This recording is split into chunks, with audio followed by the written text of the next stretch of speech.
बोलिए शंकर भगवान की जय। हर हर महादेव। लड्डू पूरी देव हर हर महादेव। आज हम रामायण का अपना 26वां अंक पढ़ेंगे। अभी हम अयोध्या कांड में हैं। 25वें अंक तक हमने पढ़ा है कि श्री राम जी चित्रकूट में लक्ष्मण और सीता जी सहित अपना आश्रम बनाकर वहाँ निवास करने लग गए हैं। गुहा वहाँ से वापस आ गए हैं और सुमंत जी जो अभी रुके हुए थे, जब उनको ये समाचार मिला कि श्री राम जी अब वापस नहीं आएंगे, तो वहाँ अब गुहा जो है, गुहा के कहने पर सुमंत जी अयोध्या वापस आते हैं। मन में तरह तरह के विचार हैं उनके कि किस तरह से अयोध्या में प्रवेश किया जाए। दिन भर वो एक पेड़ के नीचे बैठे रहे कि शाम होने पर ही अयोध्या में प्रवेश करूंगा, और शाम होने पर उन्होंने अयोध्या में प्रवेश किया ताकि नगर के स्त्री और पुरुष उनसे ज़्यादा सवाल ना करें, ज़्यादा दुखी ना हो। शाम होने पर वो अयोध्या में प्रवेश करते हैं।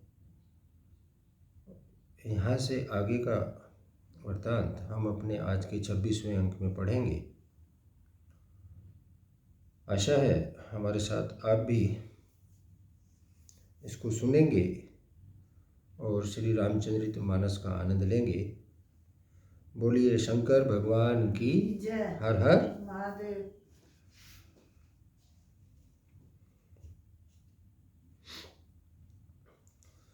सचिव आगमन सुनत सब, बिकल भयउर निवास। भवन भयंकर लागते ही, मानहु प्रेत निवास। मंत्री जी का अकेले आना सुनकर सारा रनिवास जो राजमहल है उनको ऐसा भयानक लग रहा है मानो प्रेत का निवास स्थान बन गया हो, जैसे शमशान घाट बन गया हो। इस तरह से उनको राजमहल लग रहा है।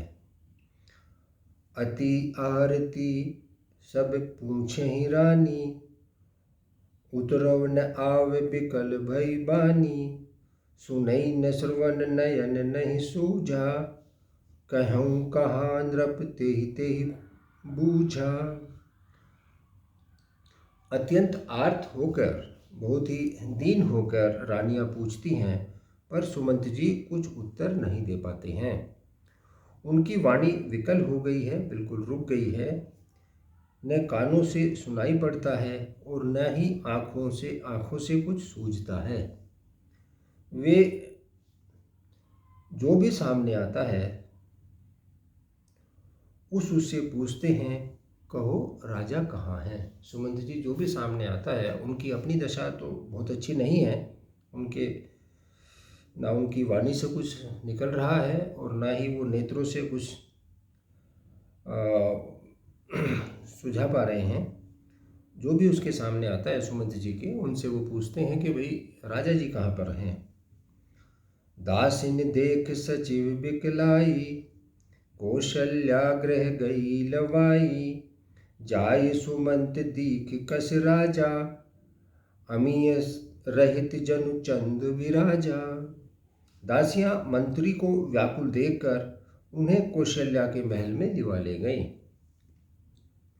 सुमंत ने जाकर वहां राजा को कैसे बैठे हुए देखा, मानो बिना अमृत का चंद्रमा हो।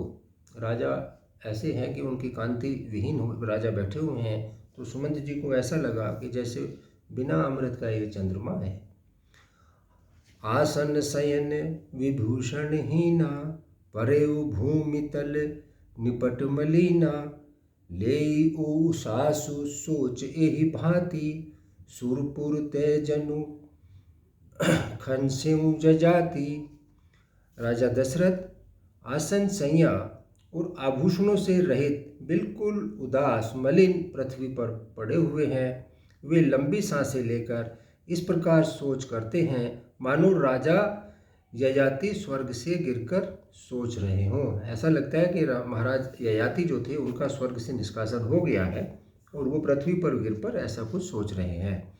लेत सोच भरी छिन छिन छाती, जनु जरि पंख परेउ संपाति। राम राम कह राम राम कह राम सनेही, पुनि कह राम लखन वैदेही। राजा क्षण क्षण में सोच से छाती भर लेते हैं। ऐसी विकल दशा है मानो गीधराज जटायु का भाई जो संपाति है पंखों के जल जाने पर गिर पड़ा। राजा बार बार राम राम, हाँ प्यारे राम कहते हैं, फिर हा राम, हा लक्ष्मण, हा जानकी ऐसा कहने लगते हैं। देख सचिव जय जीव कहीं, कीनहु दंड प्रणामु। सुनत उठयु व्याकुल, नृपति कहे सुमंत्र कह रामू। मंत्री को देखकर जयजीव कहकर दंडवत प्रणाम किया।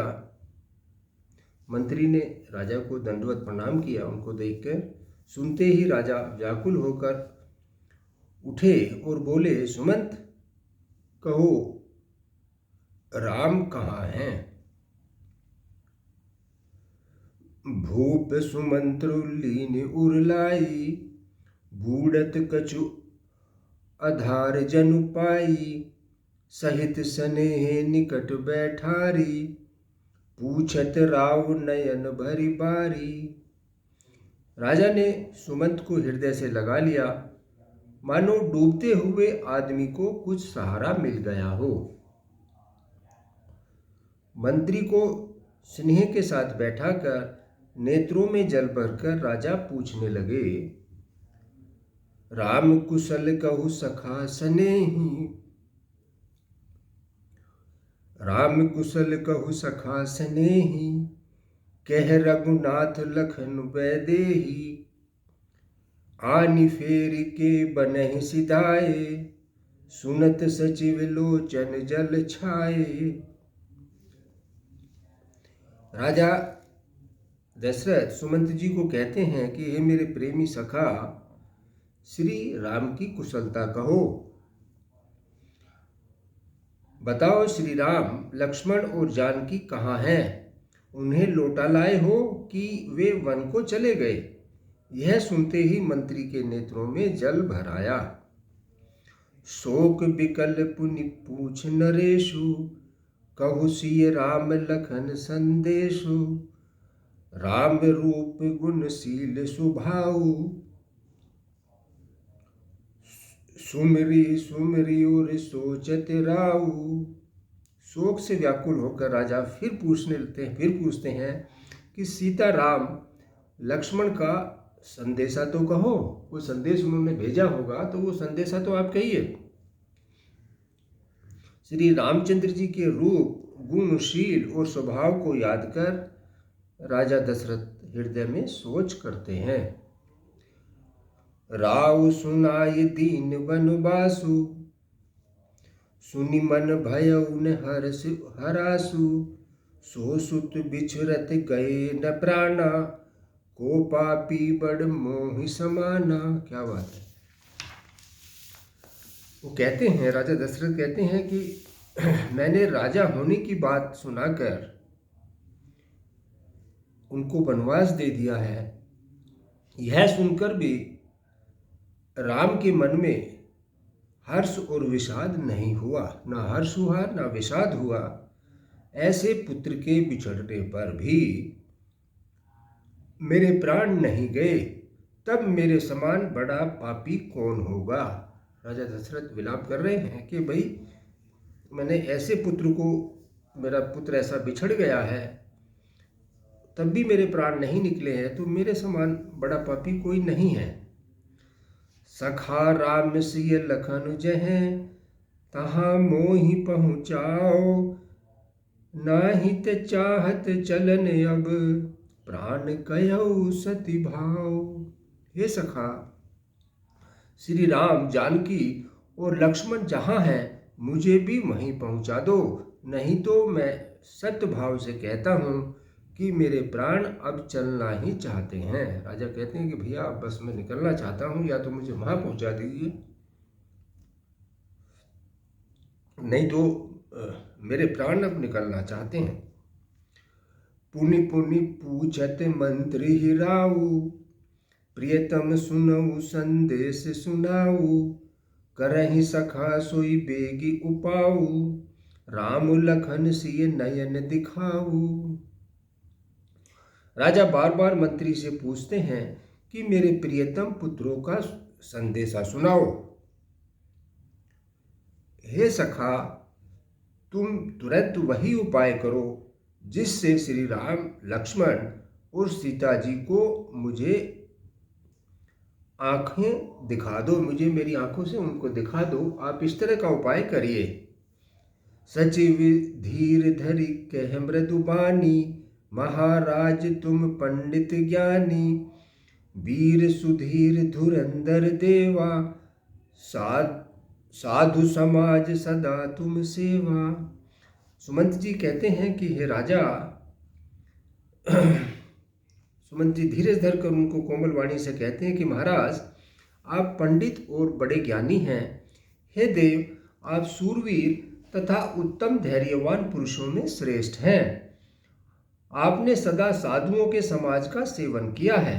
जन्म मरण सब दुख सुख भोगा, हानि लाभ प्रिय मिलन वियोगा, काल कर्म बस होई गोसाई, बरबस राति दिवस की नाई। जन्म मरण सुख दुख के भोग, हानि लाभ, प्यारों का मिलना जुड़ना, ये सब हे स्वामी काल और कर्म के अधीन रात और दिन की तरह बरबस होते रहते हैं। सुमंत जी उनको समझा रहे हैं कि ये तो बस दिन और रात की तरह होते रहते हैं। सुख हर सही जड़ दुख बिल खाही, दो सम धीर धरहि मन माही, धीरज धर्म विवेक विचारी, छाड़ई सोच सकल हितकारी। मूर्ख लोग सुख में हर्षित होते हैं और दुख में रोते हैं, पर धीर पुरुष अपने मन में दोनों को समान समझते हैं। हे सबके हितकारी, आप विवेक विचार कर धीरज धरिए और शोक का परित्याग करिए। ये मंत्री सुमंत जो उनके सखा भी हैं राजा दशरथ के, उनको समझा रहे हैं। प्रथम बास तम सा भयऊ, दूसर सुरसरि तीर, न्याय रहे जल पान करी, सिय समेत दो वीर। उनको बताते हैं कि श्री राम जी का पहला निवास जो हुआ वो तमसा के तट पर हुआ था। दूसरा गंगा के किनारे वो रुके हैं। सीता जी सहित दोनों भाई उस दिन स्नान करके जल पीकर ही रहे।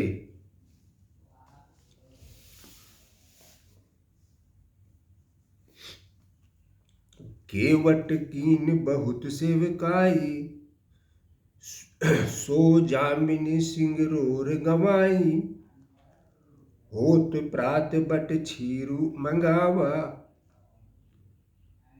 जटा मुकट निज शीस बनावा। वो बताते हैं आगे कि निषाद राज ने उनकी बहुत सेवा की। वह रात भर श्रृंगेश्वरपुर में ही बिताई उन्होंने, राम जी ने वो रात वह रात उन्होंने श्रृंगेश्वरपुर में बिताई। दूसरे दिन सवेरा होते ही बड़ का दूध मंगवाया और उससे श्री राम लक्ष्मण अपने सिरों पर जटाओं के मुकुट बनाए। जो उन्होंने बड़का दूध मंगवाया था उससे जो अपने उन्होंने जटाओं पर अपनी सिर पर जटाएं बना ली। राम सखा तब नाव मंगाई, प्रिय चढ़ाई चढ़े रघुराई, लखन बाण धनु धरे बनाई, आप चढ़े प्रभु आय सुपाई। तब श्री रामचंद्र जी ने रामचंद्र जी के सखा निषाद राज ने नाव मंगवाई। पहले प्रिया सीता जी को उस पर चढ़ाकर फिर रघुनाथ जी चढ़े, फिर लक्ष्मण ने धनुष बाण सजाकर रखे और प्रभु श्री रामचंद्र जी की आज्ञा पाकर स्वयं चढ़े। इस तरह से वो जो घटनाएं घटी थी, जैसे जैसे वो वहाँ पार हुए थे, वो सारा वो बता रहे हैं महाराज दशरथ को सुमंत जी। बिकल बिलो की मोहि रघुवीरा, बोले मधुर बचन धरि धीरा, तात प्रणाम तात सन कहेऊ, बार बार पद पंकज गएऊ। मुझे व्याकुल देखकर श्री रामचंद्र जी धीरज धरकर मधुर वाणी में बोले कि हे तात, पिताजी से मेरा प्रणाम कहना और मेरी ओर से बार बार उनके चरण कमल पकड़ना। करिब पाय परि विनय बहोरी, तात करहि जनि चिंता मोरी, बन मग मंगल कुशल हमारे, कृपा अनुग्रह पुण्य तुम्हारे। फिर पांव पकड़कर विनती करना कि हे पिताजी, मेरी तरफ से आप उनके पांव पकड़कर विनती करना कि हे पिताजी, आप मेरी चिंता नहीं कीजिएगा। आपकी कृपा अनुग्रह और पुण्यों से वन में और मार्ग में हमारा कुशल मंगल होगा। तुमरे अनुग्रह तात कानन जात सब सुख हूँ पायूं, प्रीति पाली आयसु कुशल देखन पाए पुनि फिरहि आयाऊ। जननी सकल परितोषि परि परि पाए करी विनती घनी, तुलसी करे हुसोई जतनु के जेहि, कुशली रहे कौशल धनी। आगे बताते हैं कि हे पिताजी, आपके अनुग्रह से मैं वन जाते हुए सब प्रकार का सुख पाऊंगा। उनको बताया वैसा बोलना कि आपके अनुग्रह से मैं वन जाते हुए सब प्रकार का सुख पाऊंगा। आज्ञा क्या भली भांति पालन करके चरणों का दर्शन करने कुशल पूर्वक फिर लौट आऊंगा। सब माताओं के पैर पकड़ पकड़ कर उनका समाधान करके और उनसे बहुत विनती करके तुम वही प्रयत्न करना जिससे कौशलपति मेरे पिताजी कुशल रहें। गुरु सन कहब संदेशु, बार बार पद पदम गहि, करब सोई उपदेश जेई, न सोच मोहि अवधपति। बार बार चरण कमलों को पकड़कर गुरु वशिष्ठ जी से मेरा संदेश कहना कि वे वही उपदेश दें जिससे अवधपति पिताजी मेरा सोच ना करें। अपने गुरु को भी उन्होंने संदेश भिजवाया कि भाई गुरु को भी मेरे तरफ से पैर पकड़ना और उनको कहना कि वो महाराज को वही संदेश दें जिससे पिताजी सोच ना करें। पुरजन परिजन सकल निहोरी, तात सुनाए हूँ बिनती मोरी, सोई सब भांति मोर हितकारी, जाते रहे नर नाहु सुखारी। हे तात, सब पूर्ववासियों जितने भी नगर के वासी हैं और कुटुंबियों का उनका निहोरा करना, उनसे अनुरोध करके मेरी विनती सुनाना कि वही मनुष्य मेरा सब प्रकार से हितकारी है जिसकी चेष्टा से महाराज सुखी हों, जिसकी चेष्टा से मेरे पिताजी सुखी रहें। उनको कहना कि वो ही मेरा सबसे बड़ा हितकारी है। कहब संदेशु भरत के आए, नीति न तजई राजु पद पाए, पालेहु प्रजई करम मन बानी, सेयहु मातु सकल समझानी। भरत के आने पर उनको मेरा संदेश कहना कि राजा का पद पा जाने पर नीति ना छोड़ देना, कर्म वचन और मन से प्रजा का पालन करना और सब माताओं को समान जानकर उनकी सेवा करना। ये भरत जी के लिए भी उन्होंने संदेश दिया है, ये महाराज को बता रहे हैं सुमंत जी।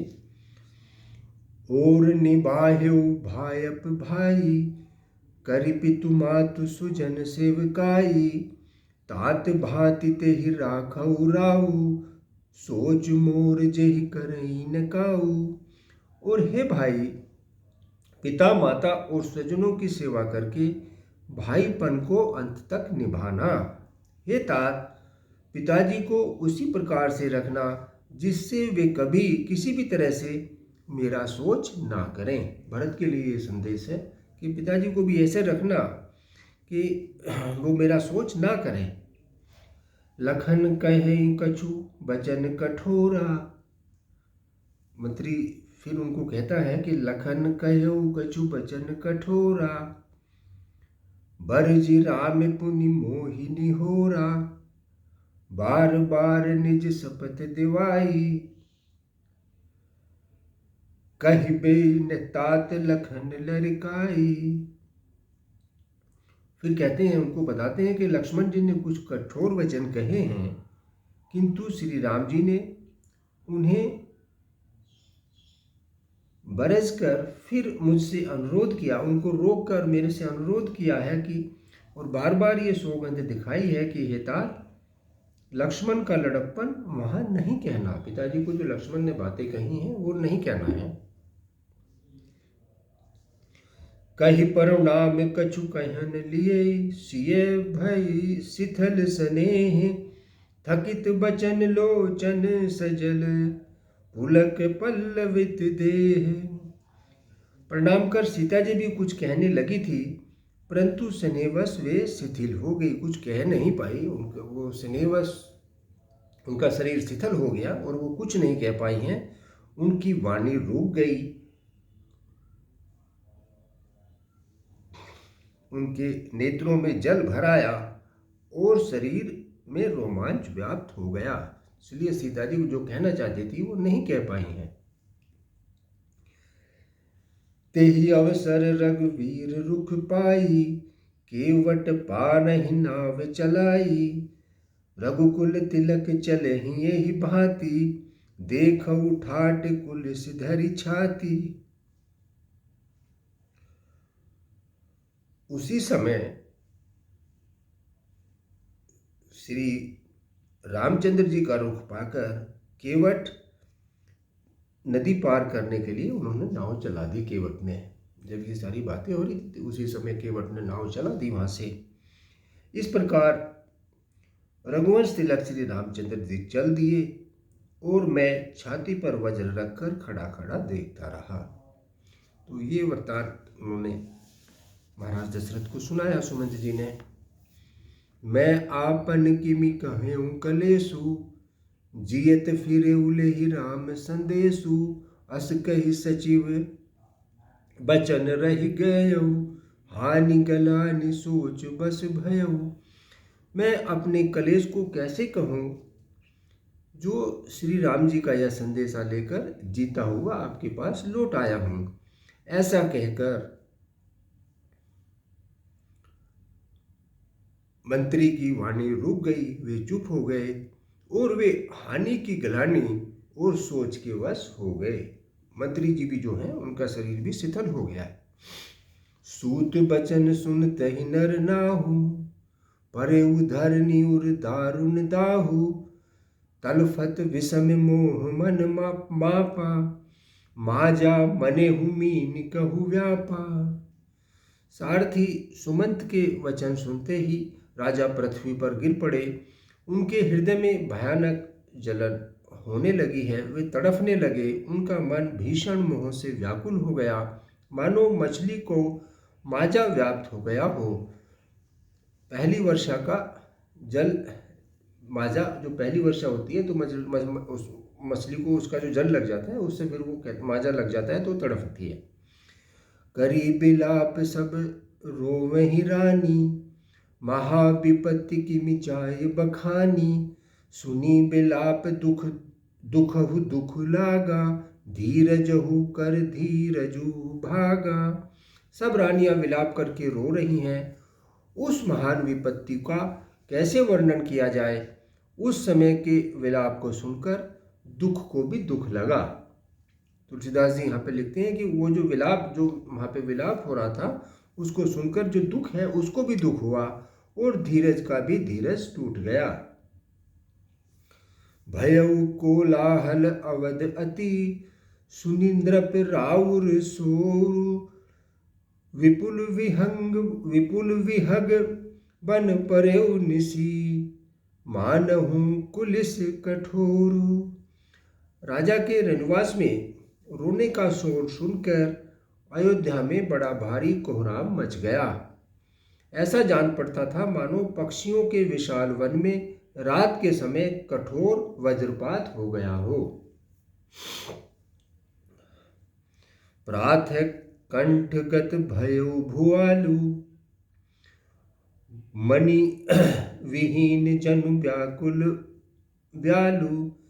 इंद्री सकल बिकल भई भारी, जनु सर सिज बनु बिनु बारी।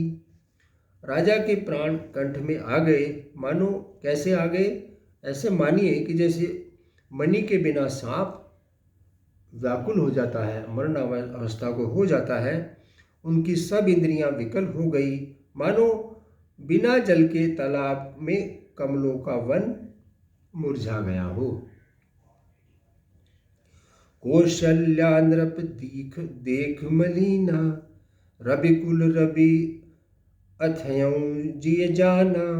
उर्धरि धीर राम महतारी, बोली बचन समय अनुसारी। अब यहाँ से आगे बढ़ते हैं फिर कि कौशल्या जी ने राजा को बहुत दुखी देखकर अपने हृदय में जान लिया कि अब सूर्य कुल का सूर्य अस्त हो चला है। तब श्री रामचंद्र जी की माता कौशल्या हृदय में धीरज धरकर समय के अनुकूल वचन बोली। कौशल्या समझ गई कि अब कुछ अहित होने वाला है। तब उन्होंने समय के अनुकूल कुछ धीरज धरकर वचन बोले। नाथ समुझुमन करहु विचारी, राम वियोग पयोधि अपारू। करण धार तुम अवध जहाजू, चढ़ेऊ सकल प्रिय पथक समाजू। कौशल्या जी उनको कहती हैं राजा दशरथ को कि हे नाथ, आप मन में समझकर विचार कीजिए। आप अपने मन में थोड़ा सोचकर ये विचार कीजिएगा कि श्री रामचंद्र जी का वियोग अपार समुद्र है, अयोध्या जहाज है और आप उस जहाज के कर्णधार हैं, आप उसको खेने वाले हैं। सब जो प्रियजन है, जो भी कुटुंबी और प्रजा है, वो सब उस समाज में वो यात्री हैं और इस जहाज पर चढ़े हुए हैं। धीरज धरऊ ते पायऊ पारी, नहीं ते बूढ़े ही सब परिवारू। जो जिय धरई विनय पिय मोरी, राम लखन सिय मिलहि बहोरी। आप धीरज धरिएगा तो सब पार पा जाएंगे। राजा को वो धीरज दे रही हैं कि आप अपना धीरज रखिएगा और आप धीरज रखेंगे तो सब लोग पार पा जाएंगे, नहीं तो सारा परिवार डूब जाएगा। क्योंकि सब पूरा परिवार, पूरा कुटुंब, जो भी प्रजा है, आप ये मानिए कि इसी जहाज पर चढ़ी हुई है और उसके खेवनहार आप हैं। हे प्रिय स्वामी, मेरी बात सुनिए। यदि मेरी विनती हृदय में धारण कीजिएगा तो श्री राम, लक्ष्मण और सीता फिर आप मिलेंगे। प्रिय बचन मृदु सुनत नृप, चितयऊ आँखि उघारी। तलफत मीन मलिन जनु, सींचत शीतल बारी। अपनी प्रिय पत्नी कौशल्या के वचन सुनते ही राजा ने आंखें खोलकर देखा, मानो तड़पती हुई दीन मछली पर कोई शीतल जल छिड़क रहा हो। रानी के वचन उनको ऐसे लगे कि जैसे मछली तड़पती हुई मछली पर किसी ने शीतल जल छिड़क दिया हो। धरि धीरज उठ बैठो भुआलू, कहो सुमंत्र कह राम कृपालु। कहा लखन कह राम सनेही, कह प्रिय पुत्र बधु वैदेही। धीरज धरकर राजा उठ बैठे और बोले, सुमंत कहो कृपालु श्री राम कहाँ है, लक्ष्मण कहाँ है, स्नेही राम कहाँ है, और मेरी प्यारी बहू जानकी कहाँ है। बिलपत राव बिकल भऊ भांति, भय जुग सरिस सिराती न राती। तापस अंध साप सुधियाई, कौशल्या ही सब कथा सुनाई। राजा व्याकुल होकर बहुत प्रकार से विलाप कर रहे हैं कि वह रात युग के समान खड़ी हो गई, बीतती ही नहीं है। राजा को अंधे तपस्वी श्रवण कुमार के शपथ की याद आ गई, जो श्रवण कुमार का श्राप लगा हुआ था। राजा को वो श्राप याद आ गया। उन्होंने सब कथा कौशल्या को कह सुनाई। भयउ बिकल वर्णत इतिहासा, राम रहित धिग जीवन आशा। सो तनु राखी कह करब में कहा, जेहि ने प्रेम पन मोर निभावा। क्या बात है। उस इतिहास का वर्णन करते करते राजा इतने व्याकुल हो गए, बहुत व्याकुल हो गए हैं, और कहने लगे कि श्री राम के बिना जीने की आशा को धिक्कार है। मैं इस शरीर को रखकर क्या करूँगा जिससे मेरा प्रेम का प्रण, जिसने मेरे प्रेम का प्रण नहीं निभाया। तो इस शरीर को छोड़ देने में ही फायदा है। हा रघुनंदन प्राण प्रीते, तुम बिन जियत बहुत दिन बीते। हा जानकी लखन हा रघुबर, हा पितु हित चित चातक जलधर। हाँ, रघुकुल को आनंद देने वाले मेरे प्राण प्यारे राम, तुम्हारे बिना जीते हुए मुझे बहुत दिन बीत गए हैं। हाँ जानकी, हाँ लक्ष्मण, हाँ रघुवर, हाँ पिता के चित रूपी चातक के हित करने वाले मेघ। राम राम कही राम कही, राम राम कही राम। तनु परिहरि रघुवीर विरह, राउर गयो सुरधाम। ठीक, अब यहां पे देखिए, राम राम कहकर, फिर राम कहकर, फिर राम राम कहकर, और फिर राम कहकर राजा श्री राम के विरह में शरीर त्याग कर सुरलोक को सिधार गए। जियन मरण फल दशरथ पावा, अंड अनेक अमल जसु छावा। जियत राम बिदु बदन निहारा, राम बिरहि करि मरनु संवारा।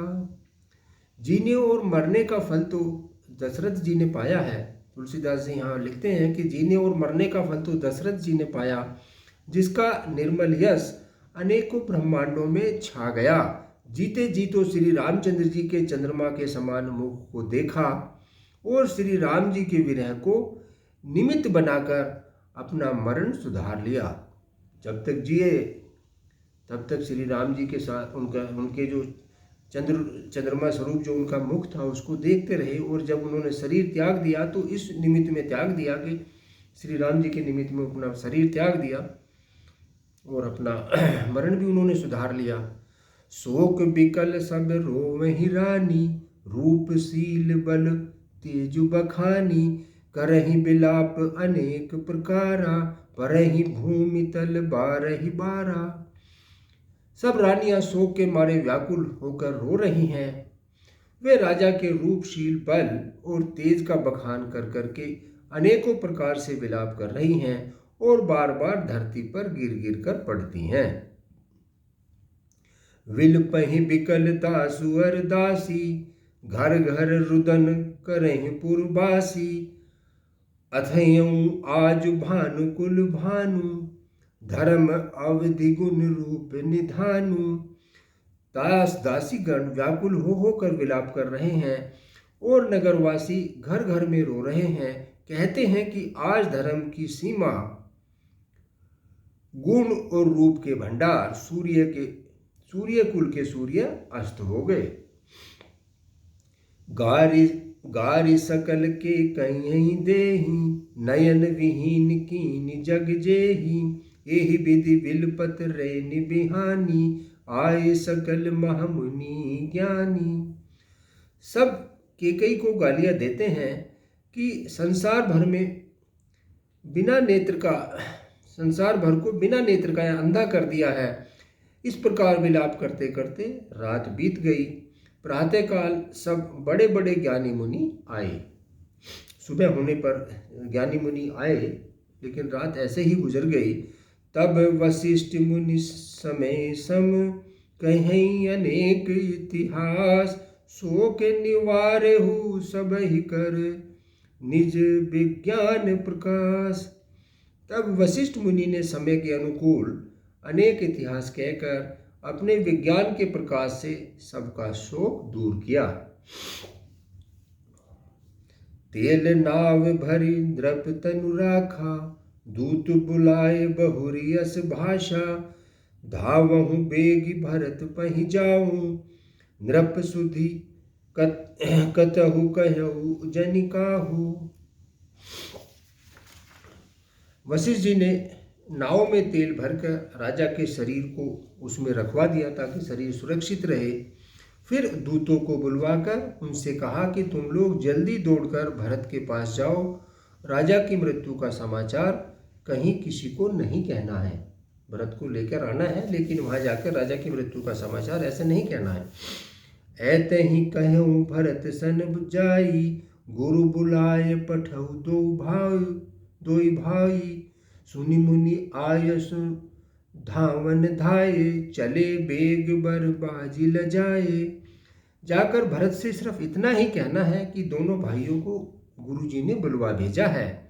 मुनि जी की आज्ञा सुनकर दूत दौड़े। वे अपने वेग से उत्तम घोड़ों को भी लजाते हुए चले। बहुत तेजी से दूत भरत जी को लेने के लिए चले। अनुरथु अवध आरंभे जब ते, कुछ गुण होई भरत कबु तब ते। देखहि राति भयानक सपना, जाग करहि कटि कोटि कल्पना। अब जब से अयोध्या में अनर्थ प्रारंभ हुआ है, तभी से भरत जी को अब सुगुन होने लगे हैं। वे रात को भयंकर स्वप्न देखते हैं और जागने पर उन स्वप्नों के कारणों अनेकों बुरी बुरी कल्पनाएं किया करते थे। भरत जी उनके बारे में सोच रहे हैं जिस तरह के उनको रात को सपने आ रहे हैं। विप्र चिवाई ते ही दिन दाना, शिव अभिषेक करहि विधि नाना। मांगहि हृदय महेश मनाई, कुशल मातु पितु परिजन भाई। अनिष्ट शांति के लिए जो उनको स्वप्न दिखाई दे रहे हैं और उसमें उनको किसी अनिष्ट का ज्ञान हो रहा है, उसकी शांति के लिए वे प्रतिदिन ब्राह्मणों को भोजन कराकर दान देते हैं। अनेकों विधियों से रुद्राभिषेक करते हैं भगवान शंकर का। महादेव जी को हृदय में मनाकर उनसे माता पिता, कुटुंबी और भाइयों की कुशल क्षेम मांगते हैं। एहि विधि सोचत भरत मन, धावन पहुँचे आए।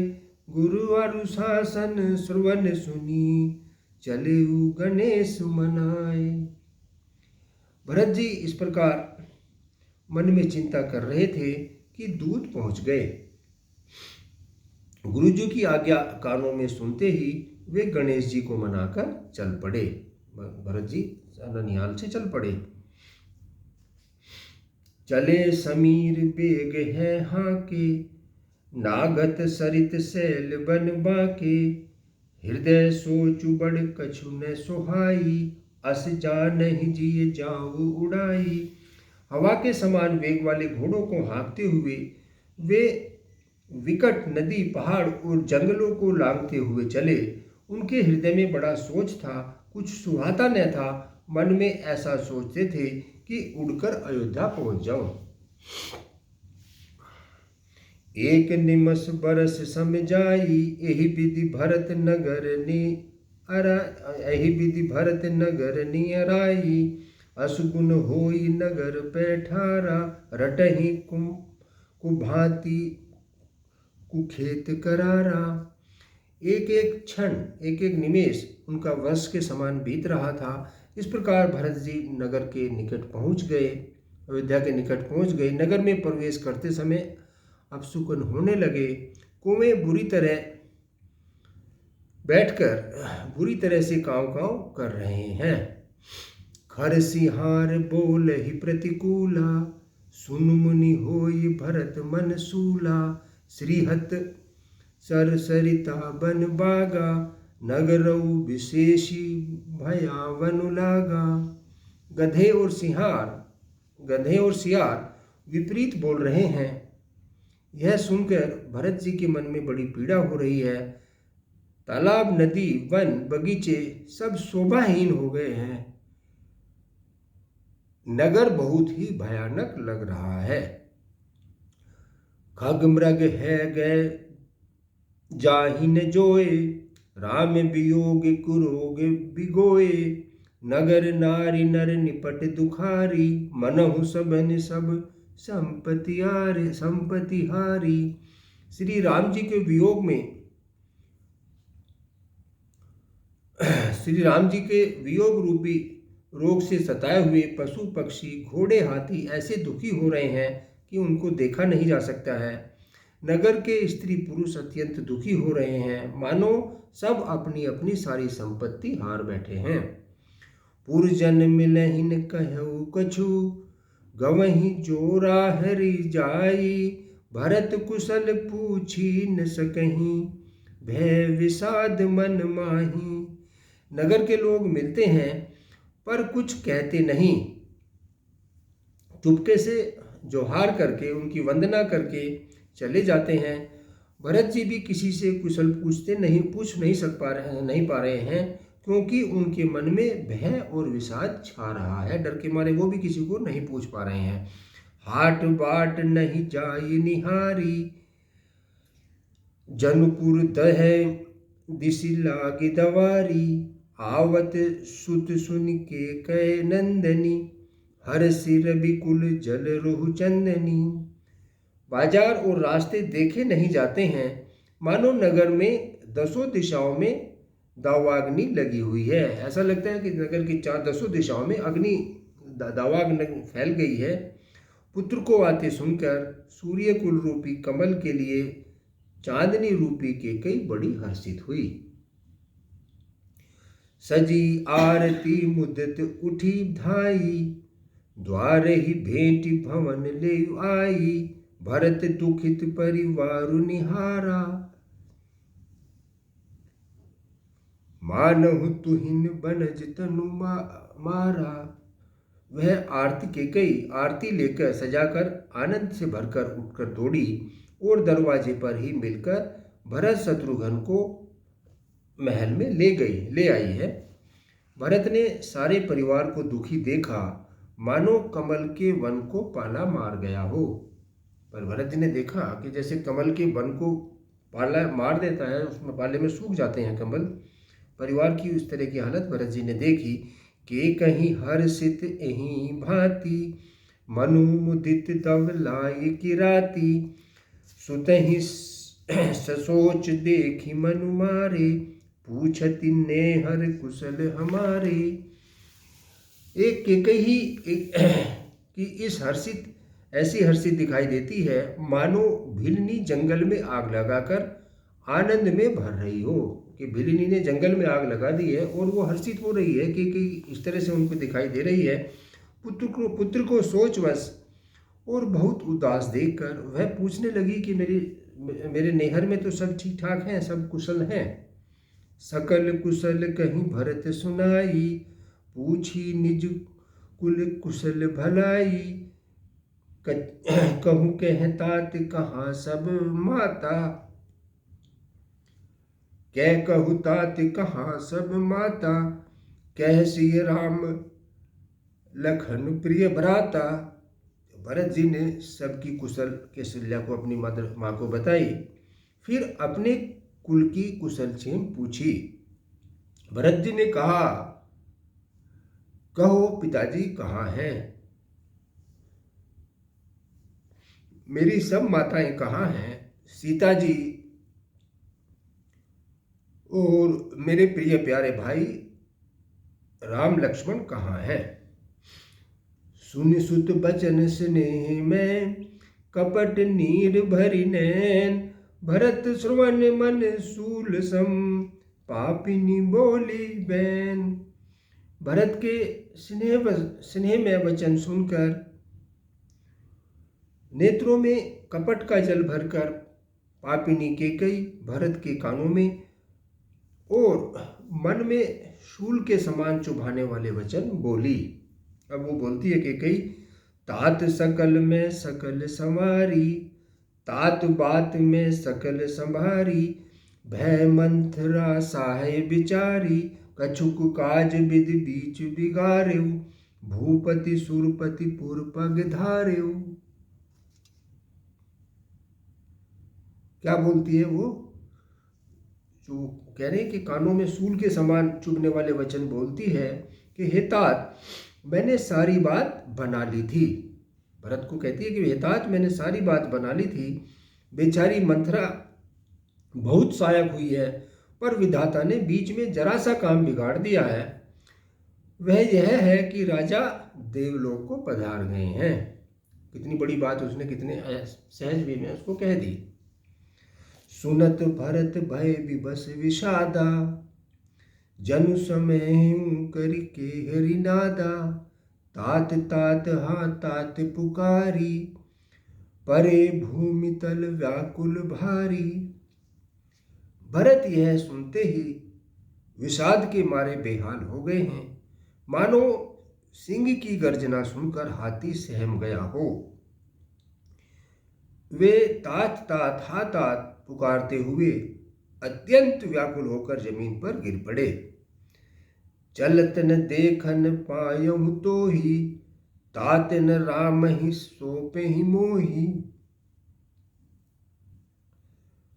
बहुरी धीर धरि उठे संभारी, कहु पितु मरण हेतु महतारी। और विलाप करने लगे हैं कि हे तात, मैं आपको जब स्वर्ग को जा रहे थे चलते हुए, मैं आपको देख भी नहीं सका हूँ। हाय हे तात, आप मुझे श्री राम जी को सौंप कर भी नहीं गए। फिर धीरज धरकर वे संभल कर उठ बैठे और बोले, माता पिता के मरने का कारण तो बताओ, उन्होंने प्राण कैसे त्यागे हैं? सुनि सुत बचन कतहि के कई, मरम पाछि जनु माहुर देही। आदि हुते सब आप निकरनी, कुटिल कठोर मुदित मन बरनी। पुत्र के वचन सुनकर के कहने लगी, मानो मर्म स्थान को, जो कोमल स्थान है, मानो ऐसा है कि जैसे जो कोमल चीज स्थान है उसको चाकू से छीलकर उसमें जहर भर रही हो। कुटिल और कठोर केकई ने अपनी सब करनी शुरू से आखिर तक बड़े प्रसन्न मन से भरत जी को सुनाई। भरत ही बिरसेहु पितु मरण, सुनत राम बन गोनु। हेतु अपनऊ जान जिए, थकित रहे धरि मोन। श्री राम जी का वन जाना सुनकर भरत जी को पिता का मरण भूल गया है। जब ये भी पता लगा कि राम जी तो वन को चले गए, तो भरत जी पिता का मरण भी भूल गए और हृदय में इस सारे अनर्थ का कारण अपने को ही जानकर वे मौन होकर स्तंभित रह गए। उन्होंने भरत को लगा कि सारे जड़ की कारण तो मैं ही हूँ, तो वो मौन होकर बिल्कुल शांत हो गए, अर्थात उनकी बोलती बंद हो गई और उनका शरीर सुन्न हो गया। बिकल बिलोक ही सुत समुझावती, मनहु जरे पर लोनु लगावती, तात राउ नहीं सोच जोगु, बिढ़ई सुकृत जसु कीनहु भोगु। पुत्र को व्याकुल देखकर कैकेयी समझाने लगी, मानो जले पर नमक लगा रही हो। वह बोली, हे तात, राजा सोच करने योग नहीं है। उन्होंने पुण्य और यश कमाकर उसका पर्याप्त भोग किया है। जीवत सकल जन्म फल पाए, अंत अमरपति सदन सिधाए, अस अनुमानि सोच परिहरहु, सहित समाज राजपुर करहूं। जीवन काल में ही उन्होंने जन्म लेने के संपूर्ण फल पा लिए और अंत में वे इंद्रलोक को चले गए। ऐसा विचार कर सोच छोड़ दो और समाज सहित नगर का राज्य करो। कैकेयी समझाती है भरत को इस तरह से, सुन सुठी सहमेउ राजकुमारु, पाके छत जनु लागे अंगारू, धीरज धरि भरि लेहि उसासा, पापिन सबहि भांति कुल नासा।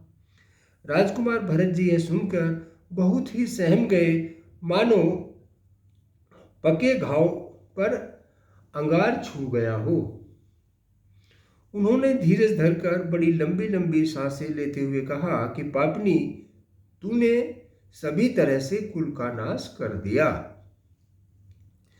जो पै कुरुचि रहे यति तोही, जनमत काहे न मारे मोही, पेड़ काटिते पालव सींचा, मीन जियन नीति बारी उलीचा। हाय, यदि तेरी ऐसी ही अत्यंत बुरी इच्छा थी, तेरी ऐसी ही सोच थी, तो तूने जन्म लेते ही मुझे क्यों नहीं मार डाला। अगर तुम्हारी सोच इस तरह की थी तो मुझे जन्म लेते ही मार डालती। तूने पेड़ को काटकर पत्ते को सींचना शुरू कर दिया। पेड़ तो काट दिया और पत्ते को सींच रही है।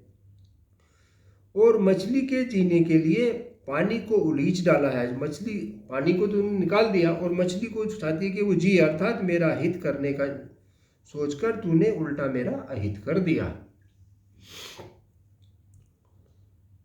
हंस बसु दशरथ जनक, राम लखन से भाई, जननी तू जननी भई, विधि सन कछऊ न बसाई। मुझे सूर्यवंश के जैसा वंश दशरथ जी सरी के पिता और राम लक्ष्मण से भाई मिले, पर हे जननी, मुझे जन्म देने वाली माता तू हुई। क्या किया जाए। भरत दुखी हो रहे हैं कि मुझे इतना प्रतापी वंश मिला, इतने प्रतापी पिता मिले, राम लक्ष्मण जैसे भाई मिले, लेकिन मुझे जन्म देने वाली माता तू हुई है। विधाता से कुछ भी वश नहीं चलता। कहते ये विधाता का कमाल है, मेरा इसमें कोई वश नहीं चलता। जब तय कुमति कुमत जिय ठयऊ, खंड खंड होई हृदय न गयऊ, बर मांगत मन भई नहीं पीरा, गरी ने जीह मुँह परेउ न कीरा। अरे कुमति, अपनी माता को कहते हैं कि अरे कुमति, जब तूने हृदय में यह बुरा विचार किया, ये तूने स्थान लिया था, उसी समय तेरे हृदय के टुकड़े टुकड़े क्यों नहीं हो गए। वरदान मांगते समय तेरे मन में कुछ भी पीड़ा नहीं हुई, तेरी जीभ गल क्यों नहीं गई और तेरे मुंह में कीड़े क्यों नहीं पड़ गए। भूपति प्रति तही तोरी किमिकीनी, मरण काल विधि मति हर लीनी, विविधिन नारी हृदय गति, विधिहीन नारी हृदय गति जानी, सकल कपट अग अवगुण खानी।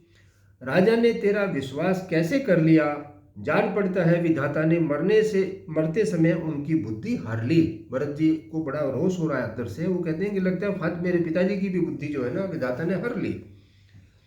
स्त्रियों के हृदय की गति विधाता भी नहीं जान सके हैं। वह संपूर्ण कपट, पाप और अवगुणों की खान है। सरल सुरील धर्म रत राऊ, सो किमि जाने तिये सुभाऊ। अस को जीव जंतु जग माही, जेहि रघुनाथ प्राण प्रिय नाही। फिर वो कहते हैं कि मेरे जो राजा हैं वो सीधे सुशील और धर्मपरायण थे। वो भला स्त्री स्वभाव को कैसे जानते। अरे जगत के जीव जंतुओं में ऐसा कौन है जिसे श्री रघुनाथ जी प्राणों के समान प्यारे नहीं हैं। भेयति अहित राम तेहुल तो ही, को तू अहसी सत्य कहु मोही। जो हसी सो हसी मुँह मसी लाई, आँखी ओट उठी बैठाई जाई। वे श्री राम जी के भी वे श्री राम जी तुझे अहित हो गए, जो मेरे इस तरह के राम हैं कि भाई सभी उनको प्राणों से प्यारा करते हैं, वो तुम्हारे बैरी हो गए। तू कौन है, मुझे सच सच कह, तू जो है सो है। अब मुंह में शाही पोत कर, मेरा मुंह काला करके उठकर मेरी आंखों की ओट में मतलब मुंह पे शाही पोत कर मेरी आंखों से ओझल होके बैठ जा। राम विरोधी हृदय ते, प्रगट कीन विधि मोही। सो समान को पात की, बाधी कहूँ कछु तो ही। विधाता ने मुझे श्री राम जी से विरोध करने वाले तेरे हृदय से उत्पन्न किया है, अथवा विधाता ने मुझे हृदय से राम का विरोधी जाहिर कर दिया है। मेरे बराबर पापी कोई दूसरा नहीं है। मैं व्यर्थ ही तुझे कुछ कहता हूँ। भरत जी अपने आप ही कहते हैं कि भाई मैं ही पापी हूँ, इसलिए मेरे विधाता ने ही मेरे साथ ऐसा किया। वो खुद ही दुखी हो रहे हैं। सुनि शत्रुघ्न मातु कटुलाई, जरहि गात ऋष कछौ न बसाई। तेहि अवसर कुवरी तह आई, बसन विभूषण विविध बनाई। माता की कुटिलता सुनकर शत्रुघ्न जी के सब अंग क्रोध से जल रहे हैं, पर कुछ वश नहीं चलता है। उसी समय भांति भांति के कपड़े और गहनों से सजकर मंथरा कुबड़ी वहां आई। लखी ऋषि भरे उलखन लघु भाई, भरत अनल ग्रत आहुति पाई। हुमगी लात तक कुबर मारा, परि मुँह भर बई करत पुकारा। उसी समय कुबड़ी वहां पे पहुंची और उसे सजी देखकर लक्ष्मण के छोटे भाई शत्रुघ्न क्रोध से भर गए, मानो जलती हुई आग में घी की आहुति मिल गई हो। उन्होंने जोर से तककर कुबड़ पर एक लात जमा दी। वह चिल्लाती हुई मुंह के बल जमीन पर गिर पड़ी। कुबर टूटे फूट कपारू, दलित दसन मुख रुधिर प्रसारू। दलित दसन मुख रुधिर प्रचारू, आह दायु में कहा नसावा। करत नीक फलु अनई पावा। उसका कुबर टूट गया, कपाल फूट गया, दांत टूट गए और मुंह से खून बहने लगा। वह कराती हुई बोली, हाय देव, मैंने क्या बिगाड़ा जो भला करते बुरा फल पाया है। सुनि रिपुहन लखिल नख सिख खोटी, लगे घसीटन धरी धरी झोटी। भरत दया निधि दीन छड़ाई, कौशल्या पहि गे दो भाई। उनकी यह बात सुनकर और उसे नख से शिखा तक दुष्ट जानकर शत्रुघ्न जी ने उनके बाल पकड़ पकड़ कर उसे घसीटने लगे। तब दयानिधि भरत जी ने उनको छुड़वा दिया और दोनों भाई तुरंत कौशल्या जी के पास गए। यहाँ से आगे का प्रसंग हम अपने 27वें अंक में करेंगे। आज की कथा को यहीं विराम देते हैं। आशा है आप सभी लोग इसको सुनेंगे और इसका आनंद लेंगे। बोलिए शंकर भगवान की। जय। हर हर महादेव। लड्डू पूरी देव हर हर महादेव। जय श्री राम।